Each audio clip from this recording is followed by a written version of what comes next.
حضرت نوح علیہ السلام کی حیات مبارکہ کے بارے میں۔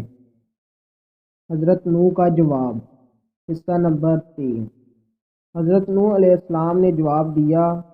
ترجمہ: کہا نوح نے، اے میری قوم، تم نے اس بات پر بھی غور کیا ہے کہ میں اگر اپنے پروردگار کی طرف سے ایک دلیل روشن پر ہوں اور اس نے اپنی طرف سے ایک رحمت بھی مجھے بخش دی ہو، راہ حق اور نبوت، مگر وہ تمہیں دکھائی نہ دے تو میں اس کے سوا کیا کر سکتا ہوں؟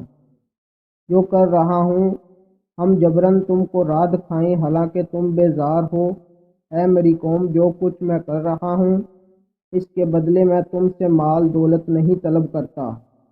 میری مزدوری صرف اللہ پر ہے اور میں ایمان والوں کو چھوڑنے والا نہیں۔ بے شک وہ اپنے رب سے ملنے والے ہیں، اور لیکن میں تم کو دیکھتا ہوں جاہل قوم۔ اور یہ بھی سمجھ لو کہ جو لوگ ایمان لائے ہیں وہ تمہاری نظروں میں کتنے ہی ذلیل ہوں، میں ایسا کرنے والا نہیں کہ ان کو اپنے پاس سے بھگا دوں۔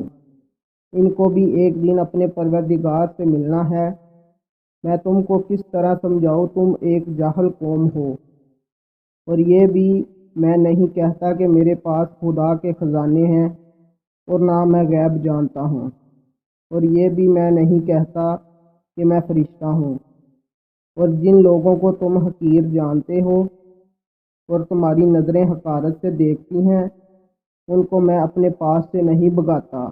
اگر میں ایسا کروں گا تو ظالموں سے ہو جاؤں گا۔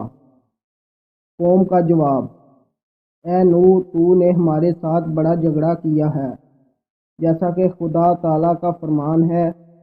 ترجمہ: کہا لوگوں نے، اے نوح، بے شک جھگڑا کیا تو نے ہم سے بہت جھگڑا، پس لے آ جو تو نے ہمارے ساتھ عذاب کا وعدہ کیا ہے، اگر تو سچوں میں سے ہے۔